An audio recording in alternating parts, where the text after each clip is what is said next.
हाँ, तो प्रिय विद्यार्थियों, आज न्यू कंसेप्ट क्लासेज जो मैटर हैं वो सभी प्रतियोगी परीक्षाओं के लिए हैं। संत व संप्रदाय।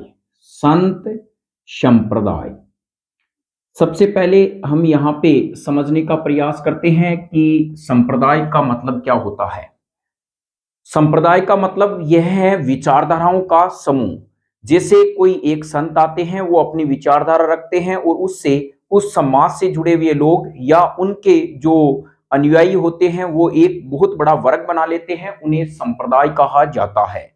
तो यहाँ पर आप समझ गए होंगे कि संत संप्रदाय का मतलब क्या है। समान विचारधारा वाले लोगों का एक समूह संप्रदाय कहलाता है। जो संत की राह पे चलता है उन्हें संत संप्रदाय कहते हैं।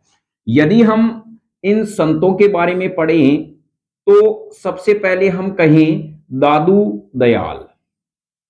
दादू दयाल के बारे में पढ़ें तो दादू दयाल जी का जो जन्म है वो अहमदाबाद में हुआ था। इनका जन्म हुआ अहमदाबाद में।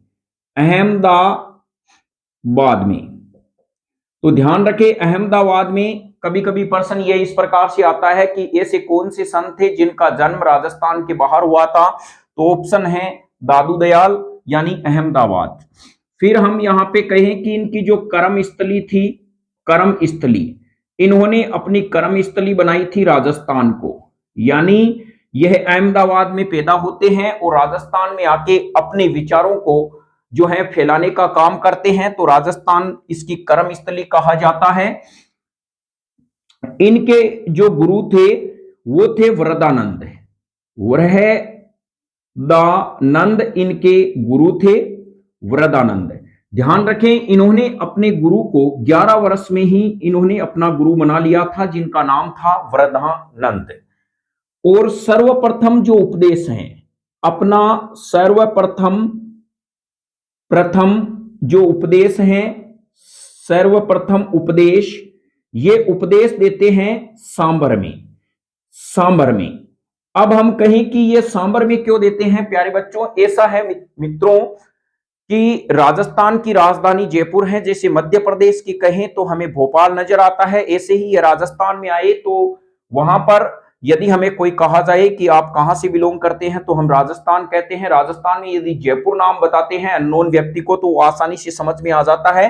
तो ये जयपुर के आसपास इलाकों में रहे तो अपना सर्वप्रथम जो उपदेश है इन्होंने सांबर में दिया था, यह ध्यान रखें। फिर जो हैं दादू दयाल जी हैं, ये किन के समकालीन थे, यानी समकालीन। समकालीन तो यहां पे हम कह सकते हैं जो समकालीन है वो मान सिंह प्रथम के समकालीन थे। मान सिंह प्रथम के समकालीन। तो जयपुर में उस समय मान सिंह प्रथम का शासन था, तो ऑब्वियसली उस समय जो दादू दयाल जी हैं वो मान सिंह प्रथम के समकालीन रहेंगे। एक महत्वपूर्ण डेट है 1585। 1585 में एक्चुअल में जो दादू जी हैं यह यानी कौन, दादू जी। दादू जी हैं, इनकी मुलाकात अकबर से होती है। अकबर से होती है और यह कहां पे होती है, फतेहपुरी सीकरी में। तो यह ध्यान रखें, जगह फतेहपुरी सीकरी में, यह जगह आती है यूपी में। क्योंकि जयपुर के जो अलवर भरतपुर हैं, ये अलवर भरतपुर जो होते हैं बॉर्डर, ये यूपी के पास में नजदीक हैं। तो यूपी में लाजवाब है, इनकी मुलाकात होगी। मान सिंह इनके विचारों से प्रभावित होते हैं और वो कहते हैं कि आप मेरे जो मेन जिनके अंडर में मैं काम कर रहा हूं, आप अकबर से मिलिए और अपने विचार बताइए। तो अकबर भी इनके विचारों से बहुत ही प्रभावित होते हैं, क्यों ना होंगे। इनका जो कथन है कि मात ओस के गर्भ में लटका 9 महीने दुख पाया था, सुमरूंगा तेरा नाम यह कहकर तू बाहर आया था, बाहर आकर भूल गया बेटा तू अंदर क्या आया, क्या कह के आया था, जय दादू जय दादू। तो ऐसी इनकी विचारधाराएं थी। तो इन्होंने, अकबर भी इनसे प्रभावित हो गया। या तो अकबर किसी व्यक्ति से प्रभावित होता है तो वो बीरबल से होता है, और यदि अकबर दूसरा है वो दादू जी से होता है। तो ध्यान रखें, दादू जी से अकबर की मुलाकात फतेहपुरी सीकरी यूपी में 1585 में होती है। फिर जो है हम इनकी जो ग्रंथ की बात करें तो इनका जो ग्रंथ है वो है दादुवाणी। दादुवाणी इनका ग्रंथ है। वह कायावली भी है, कायावली। कायावली है जो किस भाषा में लिखा गया है? ढूंढाती भाषा में। ध्यान रखें, जयपुर के आसपास जो भाषा बोली जाती है वो ढूंढाती भाषा है। तो दादुवाणी व कायावली जो है वो ढूंढाती भाषा में लिखा गया है। तो ग्रंथ है इनका दादुवाणी व कायावली। इनके जो पुत्र हैं, दादू जी के पुत्र हैं, जिनका नाम है गरीबदास, गरीबदास व मशकन दास।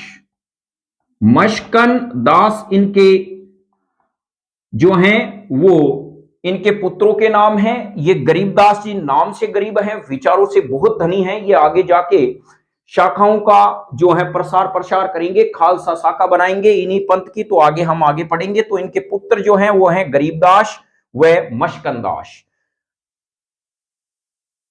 फिर हम कहें कि इनके जो शिष्य हैं, दादू जी के शिष्य, इनके कुल शिष्य मित्रों 152 हैं, जिसमें से 52 शिष्य जो हैं वो स्तंभ कहलाते हैं। इनके 52 स्तंभ, 52 शिष्य यानी इनके स्तंभ कहलाते हैं। स्तंभ कहलाते हैं। प्लस 100 जो शिष्य हैं वो क्या करते हैं? ये एकांतवासी हैं, एकांतवासी। तो यह ध्यान रखें, 100 शिष्य इनके एकांतवासी हैं और 52 शिष्य इनके 52 स्तंभ कहलाते हैं। जिनमें महत्वपूर्ण जो शिष्य हैं वो है रज्जब जी, रज्जब जी। और यह जो हैं रज्जब जी इनके महत्वपूर्ण शिष्य माने जाते हैं। तो यहां पर आपने देखा दादू जी के बारे में। अब हम जो इनके बारे में, इनका जो दादू दयाल है, दादू संप्रदाय है, वो आगे चल के प्रिय मित्रों 5 शाखा में बंट जाता है। यानी दादू जी के विचारों को आगे बढ़ाने के लिए जो पथ प्रदर्शक होते हैं वो इनकी शाखा को आगे बढ़ाते हैं। और ये दादू जी की जो शाखा है वो आगे 5 भागों में बंट जाती है। पहली शाखा का नाम है उत्तरादे। एक्चुअल में इसका नाम क्यों पड़ा, ये कभी कभी कंपटीशन में पहला तो यह ऑप्शन आ सकता है, दादू जी की निम्न में से कौन सी शाखा नहीं थी दादू दयाल की। तो ये 5 शाखाएं आगे बढ़ जाती है। उत्तरादे का मतलब होता है उत्तर में जाकर, उत्तर में जाकर दादू जी का, दादू के विचारों को बढ़ाना। और यह काम जो है इसके प्रवर्तक माने जाते हैं बनवारी दास, बनवारी दास। तो यह ध्यान रखें, इनके प्रवर्तक हैं, उत्तरादे शाखा के प्रवर्तक माने जाते हैं बनवारी दास हैं, वो माने जाते हैं। फिर होती है नागा शाखा। नागा शाखा, नागा शाखा का मतलब होता है इनके दादू जी के विचारों का प्रसार करने वाले लोग अपने साथ में हथियार रखते हैं और शिक्षाएं देते हैं। तो हम कहेंगे नागा शाखा में यह हथियार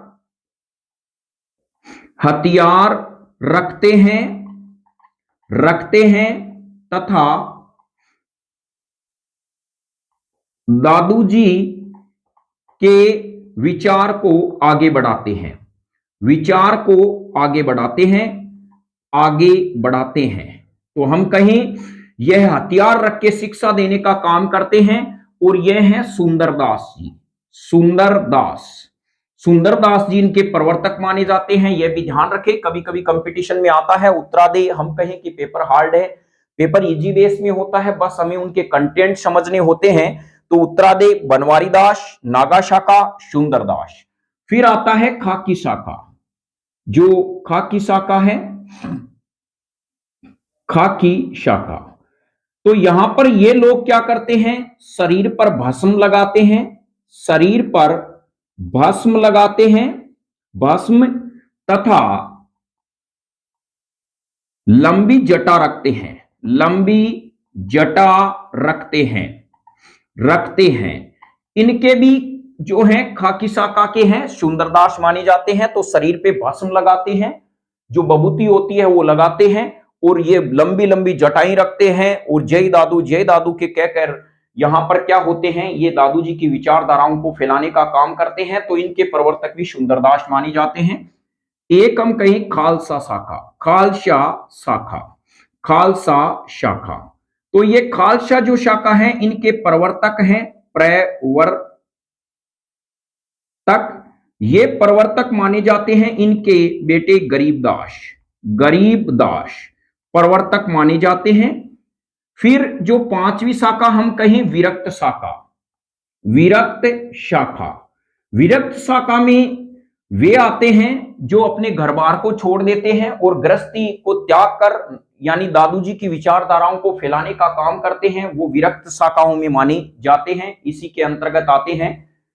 अब हमें कहें कि दादू जी ने अपनी देह त्याग कहां पे त्यागी थी, तो यह नेक्स्ट और महत्वपूर्ण पॉइंट है जहां पर इनकी प्रधान पीठ मानी जाती है।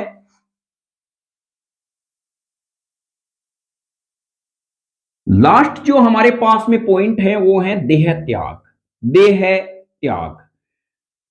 एक्चुअल में मित्रों इन्होंने जो अपनी देह त्यागी थी वो नरेना भी कहा जाता है, नरेना, या इसको नारायणा भी कहा जाता है, नारायणा, ये दोनों सेम ही वर्ड हैं, नरेना या नारायणा। और यह कहां पे है, जयपुर में। यहां पर इन्होंने अपनी क्या है देह त्यागी थी, और यहीं पर इनकी प्रधान पीठ है, यह ध्यान रखें प्रधान पीठ है। दादू संप्रदाय की प्रधान पीठ कौन सी है, नरेना नारायणा जयपुर में है, और ये अपना प्रथम उपदेश सांबर में आके देते हैं। मान सिंह प्रथम के समाकालीन माने जाते हैं। 1585 में अकबर से इनकी मुलाकात होती है, वरदानंद इनके गुरु होते हैं, और यह अहमदाबाद में इनका जन्म होता है। ये दादू दयाल आगे जाकर 5 शाखाओं में बढ़ जाता है। इनके जो चेले चपाटी होते हैं वही इनकी शाखा को आगे बढ़ाने का काम करते हैं। तो चलिए अब हम कहें कि जब मान लीजिए हमारे मेन एग्जाम्स हैं और रिवीजन करना बहुत बड़ा जरूरी होता है, क्योंकि पढ़ना बहुत आसान है, एग्जाम से पहले रिवीजन करना उतना ही कठिन होता है। यदि हमने किसी कंटेंट को अच्छे से चाहे 10 बार पढ़ लिया हो, लेकिन एग्जाम के पहले एक दिन हम यदि अच्छे से रिवीजन नहीं कर पाते हैं तो वो जो हमारा मैटर है उसका सुपड़ा पूरी तरह से साफ हो जाता है। तो ध्यान रखें, आप किसी भी नोट्स को दीर्घ लघुरात्मक में व्याख्यान रूप में बना सकते हैं, लेकिन उसका एक शॉर्ट समरी भी बनाइए जिससे आप एग्जाम से जाने से पहले उनको अच्छे से हल कर लें। देखिए किस प्रकार से, और आप जैसे ही मान लीजिए एक बार में इस पे नजर डालोगे तो आप कहोगे वास्तव में ही आप न्यू कंसेप्ट क्लासेज ने अच्छा तरीका बताया, जिससे हमारी जो समस्या है वो संप्रदाय से संबंधित समस्या है वो दूर हो गई। तो हम कहीं यहां पर जो दादू जी हैं इसको आप एक सेंटर में लिख लें। फिर हम यहां पे कहीं इनका जन्म जो होता है वो है अहमदाबाद में, जिससे आप अदर मैटर न पढ़े, जिससे कि आपके आसानी से समझ में आ जाए। प्रिय मित्रों ध्यान रखें, जनरल जीके का मतलब यही होता है, आपकी परीक्षा ली जाती है, जनरल जो जीके हैं वो पूछे जाते हैं। डीपली के अंदर भी यदि हम पढ़े तो इनमें से कोई कभी कंटेंट आप बाहर नहीं आएंगे। कोई भी जो कंपटीशन का पेपर है वो उठा के देख लेना, दादू जी से संबंधित जो भी प्रश्न है न्यू कंसेप्ट क्लासेज को देखने के बाद में आप आसानी से हल कर देंगे, चाहे कोई भी पुराना पेपर हो। तो चलिए, हम अहमदाबाद में इनका जन्म होता है। फिर यहां पे हम कहीं प्रथम उपदेश, जो प्रथम उपदेश है वो कहां पे देते हैं, प्रथम उपदेश है वो सांबर में देते हैं। कहां पे देते हैं, सांबर में प्रथम उपदेश देते हैं।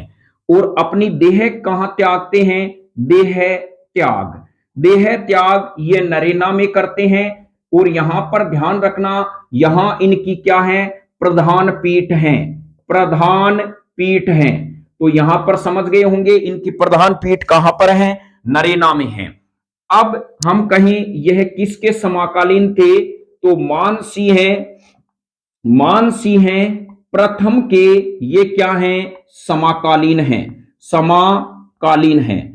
आप न्यू कंसेप्ट क्लासेज पर पूरा विश्वास कीजिए, आपको ऑथेंटिक और सही तरीके से जीके पढ़ाया जाएगा, दिशा से भटकने नहीं दिया जाएगा। आप इन चैनल को सब्सक्राइब करें जिससे आपको न्यू कंसेप्ट क्लासेस से जितने भी वीडियो हैं जनरल साइंस के हैं वो समय समय पर मिलते रहे। तो मानसिंह प्रथम है के समकालीन माने जाते हैं और 1585 की जो डेट है इसमें अकबर से मुलाकात करते हैं, अकबर से मुलाकात करते हैं। और यह मुलाकात कहां पे होती है? यह होती है फतेहपुरी सीकरी में, फतेहपुरी सीकरी में इनकी मुलाकात होती है। यह ध्यान रखें, बहुत बार कंपटीशन में प्रश्न आया हुआ है। फिर यहां पर कहीं इनके जो गुरुजी थे उन गुरु का नाम है, ये 11 वर्ष की आयु में अपने गुरु बना लेते हैं जिनका नाम है वृहदानंद, वृहदानंद इनके गुरु का नाम है। अब हम कहीं इनमें जो पढ़ा कंटेंट उसमें क्या रह गया था, तो हम यहाँ पे कहीं इनका जो ग्रंथ है वो है दादू वाणी।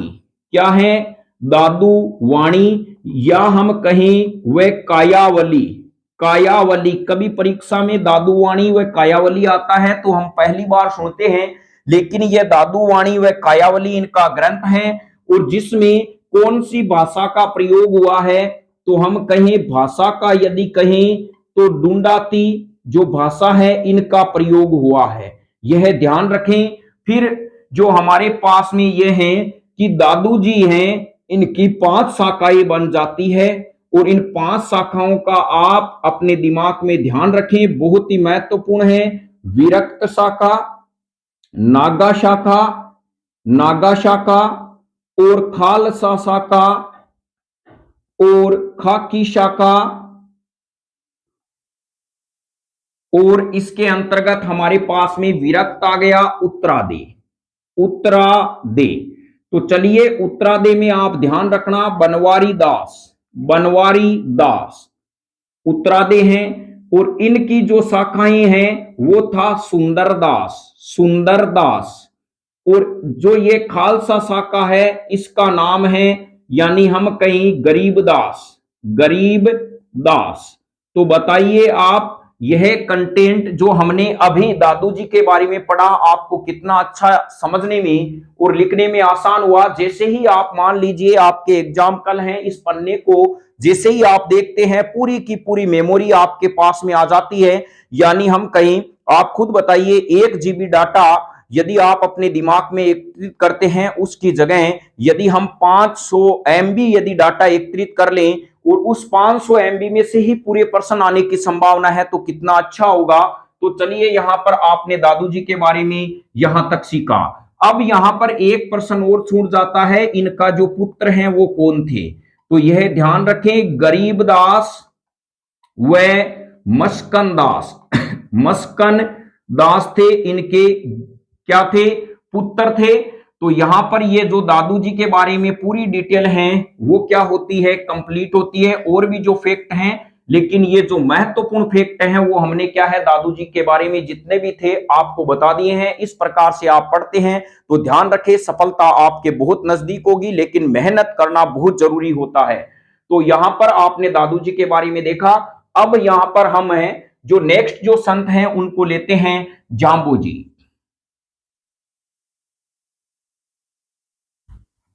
जाम्बू जी के बारे में लेते हैं जिन्होंने विश्नोई संप्रदाय की स्थापना की थी। तो बताइए दादू संप्रदाय की स्थापना करने वाले कौन थे?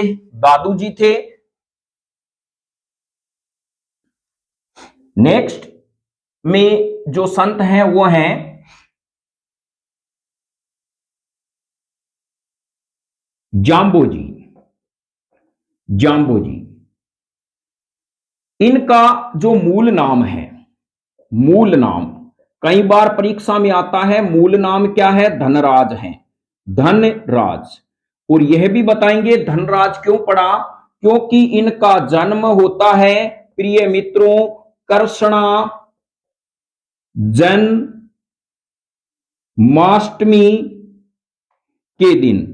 जो कृष्ण जन्माष्टमी आती है उस दिन इनका जन्म होता है, जिससे यानी ये माना जाता है ये शुभ है और धन की वारिश करेंगे।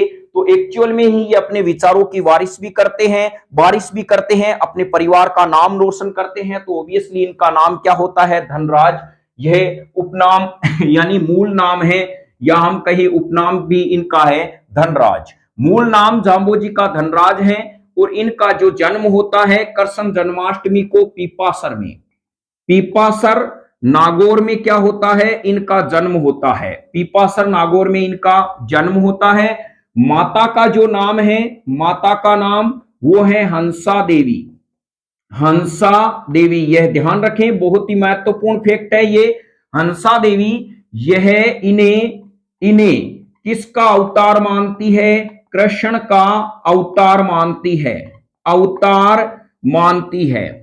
और यह मानती है, और हम यह कह सकते हैं क्यों मानती है, क्योंकि इनका जन्म है वो कृष्ण जन्माष्टमी के दिन होता है। लेकिन विश्नोई संप्रदाय के लोग, विश्नोई जो लोग होते हैं, विश्नोई समाज के लोग इन्हें किसका अवतार मानते हैं, विष्णु का, विष्णु का अवतार मानते हैं। यह बात ध्यान रखें, मां तो इन्हें कृष्ण का अवतार मानती है, जबकि विष्णुई समाज के लोग इन्हें विष्णु का अवतार मानते हैं। ये इन फैक्ट को नोट डाउन करते चलें। फिर हम चलते हैं नेक्स्ट इन जाम्बोजी के बारे में तो जानने के लिए। 1485, देखिए दो डेट बहुत महत्वपूर्ण है। एक तो थी 1585 जिसमें दादोजी अकबर से मुलाकात करते हैं, एक है 1485, इसमें ये क्या करते हैं, समराथल, समराथल, समराथल बीकानेर में, बीकानेर में कार्तिक कृष्ण अष्टमी को, कार्तिक कृष्ण अष्टमी को धोक धोरा, धोक धोरा, धोक धोरा का मतलब होता है ऊंचा टीला, ऊंचा टीला पर विश्नोई संप्रदाय की, विश्नोई संप्रदाय की स्थापना की, यानी विश्नोई संप्रदाय की स्थापना की, स्थापना की।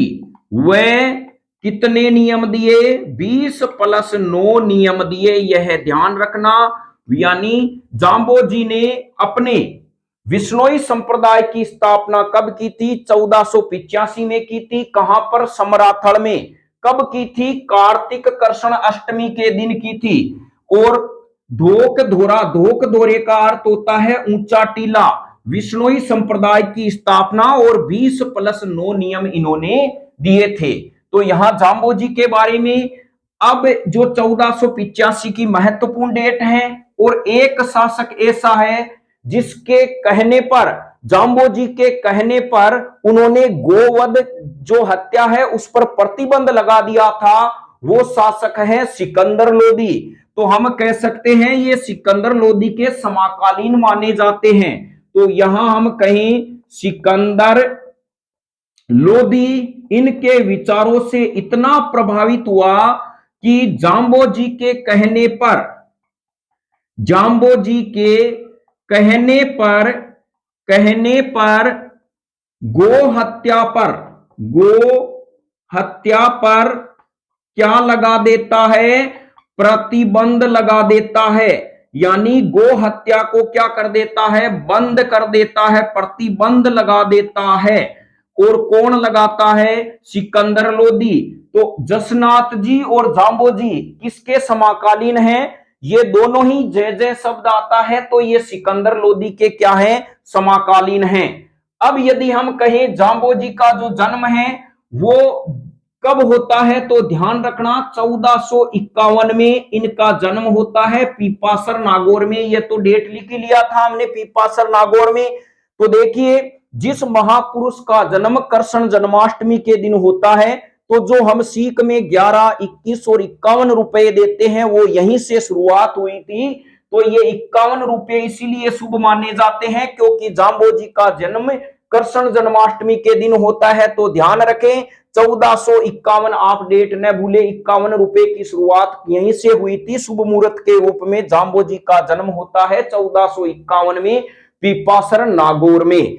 अब यहां पर हम कहें जाम्बोजी के बारे में, तो जो विश्नोई संप्रदाय का ग्रंथ है, यानी विश्नोई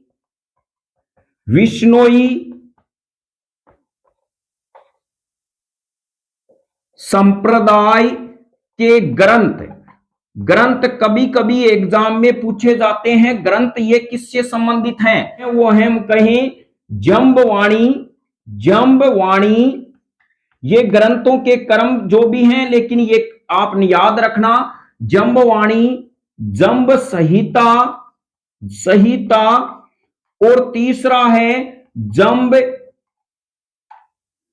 सागर, चौथा है विश्नोई धर्म प्रकाश।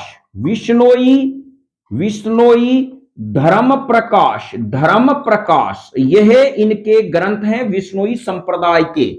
और यह महत्वपूर्ण लाइन आप याद रखना, ये जो जंबवाणी है वो 5वां वेद है। जैसे 4 वेद आप जानते हो, अर्थ, धर्म, काम और मोक्ष है, उसी प्रकार 5वां वेद है और 19वां क्या है? पुराण है। यह 19वां पुराण माना जाता है जंबवाणी को। यह विश्नोई धर्म से संबंधित है। कभी प्रश्न आ जाए, जंबवाणी, जंब संहिता और जंब सागर का संबंध किससे है? तो उनका संबंध है विश्नोई संप्रदाय से। या विश्नोई संप्रदाय नहीं देकर यदि ऑप्शन में जाम्बोजी आ जाए तो इनसे संबंध माना जाता है।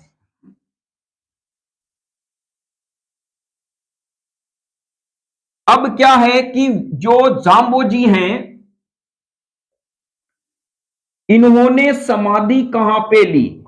समाधि की बात करें तो इन्होंने समाधि ली थी मुकाम नोखा में, और ये नोखा आता है बीकानेर में। ध्यान रखें, मुकाम नोखा में इन्होंने समाधि ली थी। और जो निवारण है वो इन्होंने कहां पे लिया था? लालासर में। और ये लालासर प्यारे बच्चों आता है बीकानेर में। ये सभी तमाम फैक्ट बीकानेर में आते हैं। तो कभी कभी ये प्रश्न आ जाए, जाम्बोजी से संबंधित कौन सी जगह नहीं है? देखिए, समराथल इससे संबंधित जगह है, पीपासर इससे संबंधित जगह है, इनसे मुकाम इनसे संबंधित जगह है, लालासर इनसे संबंधित जगह है। अब हम कहें मुकाम में 2 द्वार मेला बढ़ता है, ये आप नोट कर लें। एक तो फाल्गुन व आश्विन अमावस्या को साल में 2 बार मेला भरता है। 2 बार मेला भरता है। यह बहुत बार कंपटीशन में आता है प्यारे बच्चों। जाम्बोजी का मेला कब कब भरा जाता है? तो ध्यान रखें, एक तो फाल्गुन में, एक आश्विन में, अमावस्या को साल में 2 बार मेला भरता है। वो भरता है मुकाम में। कहां पे भरता है? मुकाम में भरता है।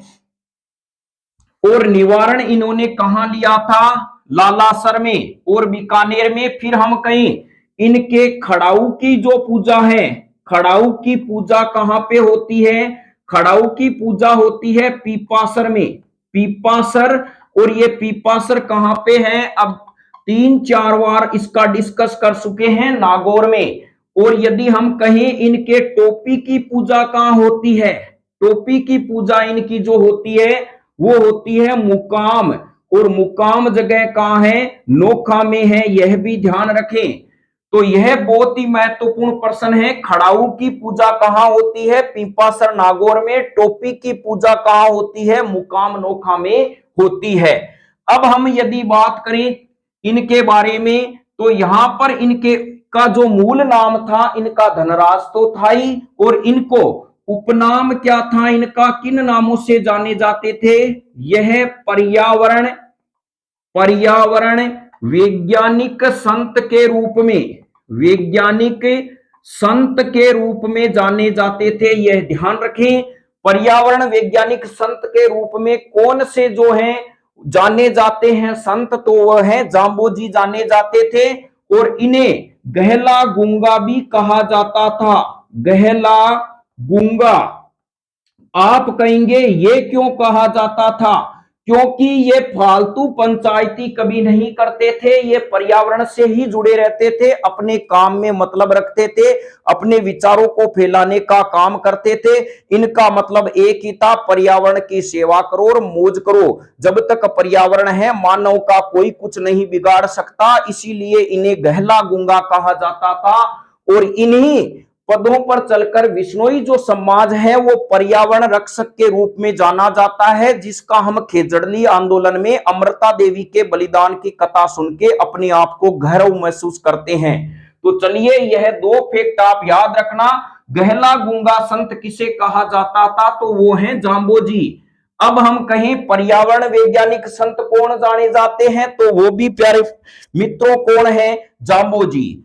अब इनमें जो है पवित्र, जो कभी कभी ये वर्ड आता है पवित्र स्थान, पवित्र स्थान जो इनका है इसको साथली के नाम से, साथली के नाम से जाना जाता है। और पवित्र जो जल होता है मंत्र उच्चारण के साथ में जो दिया जाता है इसको पाहल कहते हैं, पाहल कहा जाता है। ये दो वर्ड आप ध्यान रखें। सातड़ी शब्द का संबंध किससे है, पवित्र स्थान से। जगह साथड़ी कर लेना, बस थोड़ा सा इतना सा कर लेना।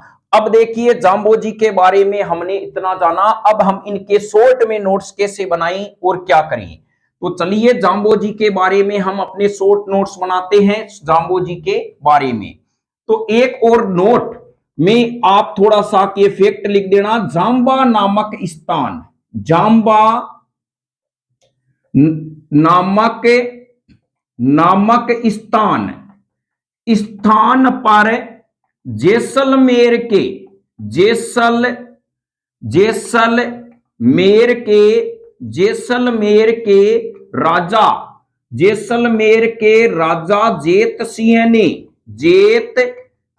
ने एक तालाब बनवाया,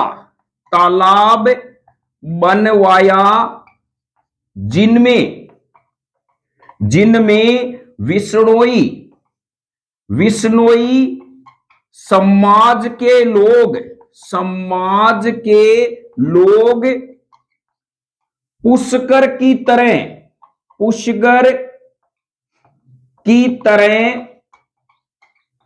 पवित्र मानकर स्नान करते हैं, यह ध्यान रखें। जाम्बा नामक स्थान का संबंध है जाम्बोजी से और इसका निर्माण करवाया था जैसलमेर के जेत सिंह ने करवाया था और यह पुष्कर की तरह पवित्र जल माना जाता है। अब यदि हम देखें जाम्बोजी के बारे में जो मेन जो कंटेंट है उसको हम पढ़ने का प्रयास करते हैं जिससे हमें आसानी से याद हो जाए। तो चलिए इस प्रकार से हम नोट्स बनाने का प्रयास करते हैं। जाम्बाजी का जन्म कब हुआ, 1451 में पीपासर में जगह आप अपने आप एक बार लिखना, कौन सी जगह है, पीपासर। यह बहुत बार एग्जाम में आता है और हो सकता है आपके एग्जाम में भी टपक जाए। और यहां पर जो हम कहें कि इन्होंने अपनी जो है समाधि कहां ली थी, समाधि के बारे में बात करें तो यह समाधि ली थी इन्होंने मुकाम में, और मुकाम भी आप इसके लिखना, यह जगह नोखा में आती है। फिर इन्होंने जो निवारण लिया था, निवारण कहां पे लिया था, लालासर में। चलिए यहां पर, और इनके द्वारा जो है 1485 में विश्नोई संप्रदाय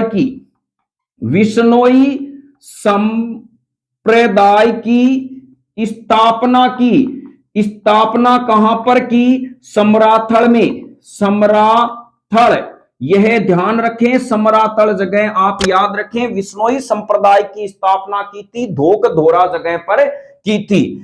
अब यदि हमें कहा जाए इनके जो ग्रंथ हैं वो कौन कौन से हैं, तो जंब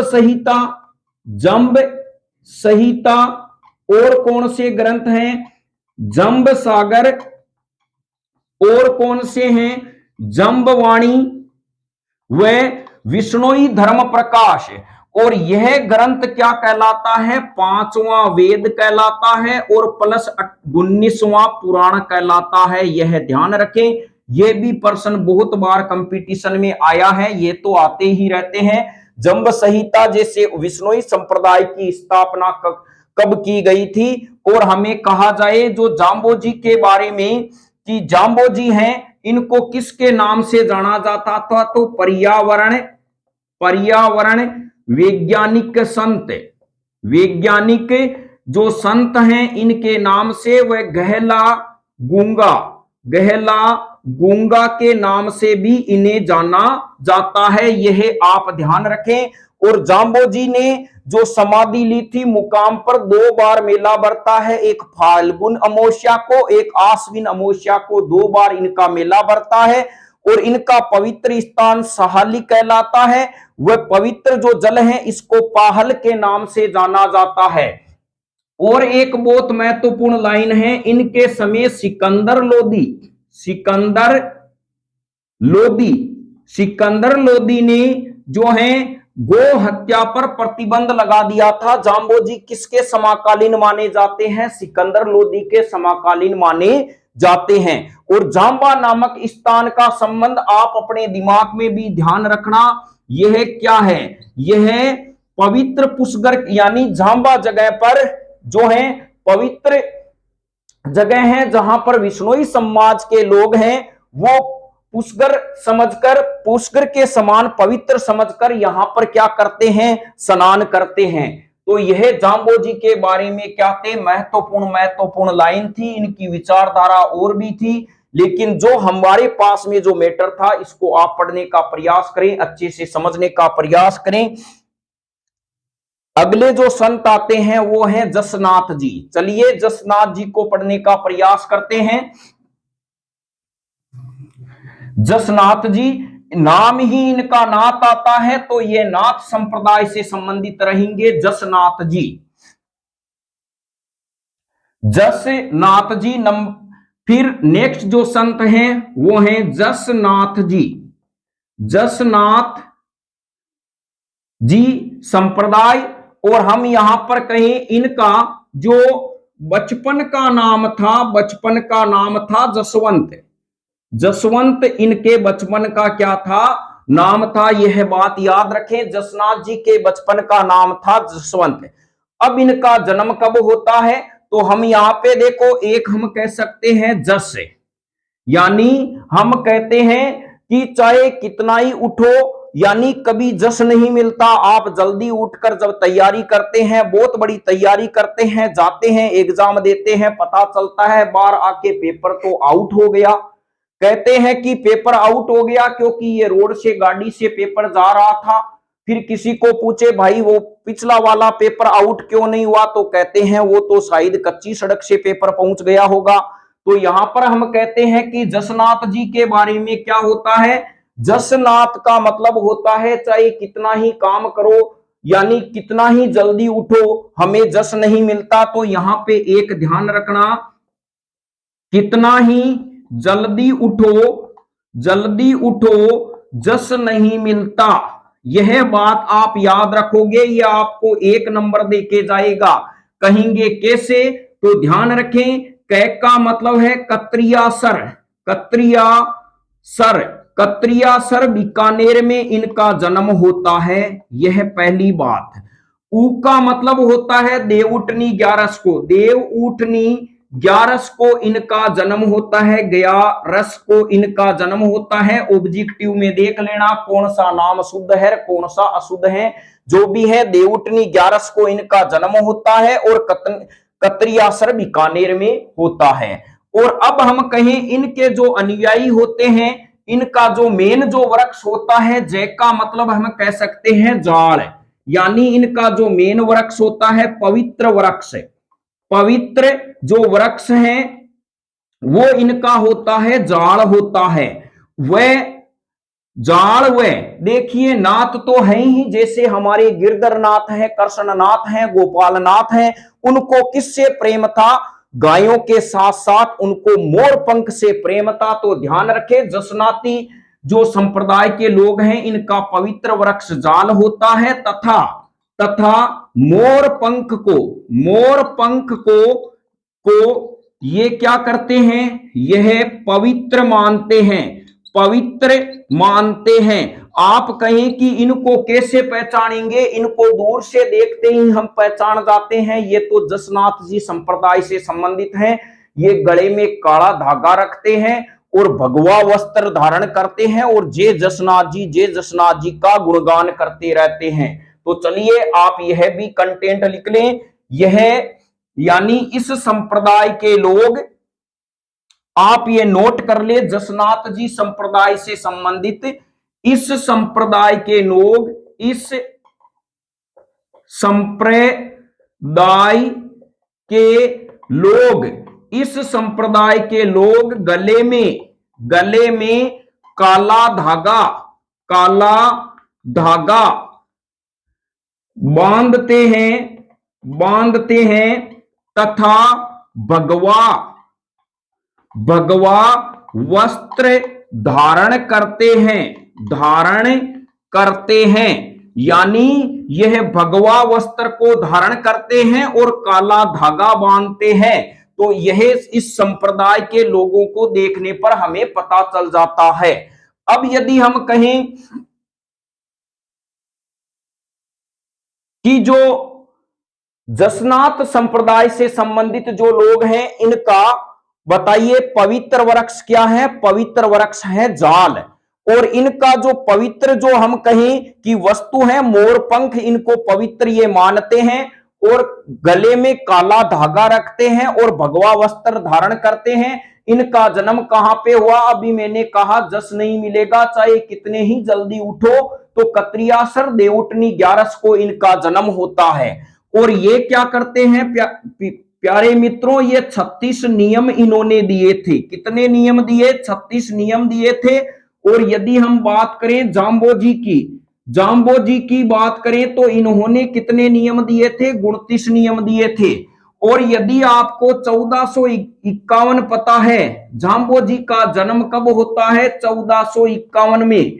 तो इनमें यदि आप 31 प्लस ऐड कर देते हैं तो इनका जन्म हो जाता है। तो हम कहें 1482 में इनका जन्म हुआ था। यानी 1451 में आप 31 ऐड कर देना, जसनाथ जी के जन्म दिनांक आ जाती है हमारे पास में। तो हम कहें 1482 में इनका जन्म हुआ था।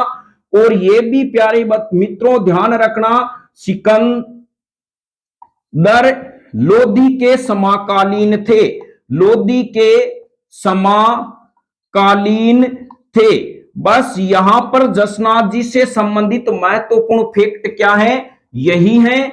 और अब आगे और 3 जो है संत लेके आएंगे, 3-4 जो संत हैं। भाग 3 में इनका पूरा का पूरा जो संतों के बारे में जो मैटर है, चाहे आरपीएससी सेकंड ग्रेड हो या फर्स्ट ग्रेड हो, या रिट की एग्जाम की तैयारी कर रहे हैं या पटवार की एग्जाम की तैयारी कर रहे हैं, किसी भी कंपटीशन की तैयारी कर रहे हैं, उनके लिए कॉमन फैक्ट है। तो आप वीडियो को देखते रहें और यदि वीडियो अच्छा लगे तो आप सब्सक्राइब का बटन भी दबा दें, जिससे आपको जो न्यू नोटिफिकेशन है वो मिलता रहे। जय हिंद, वंदे मातरम, धन्यवाद।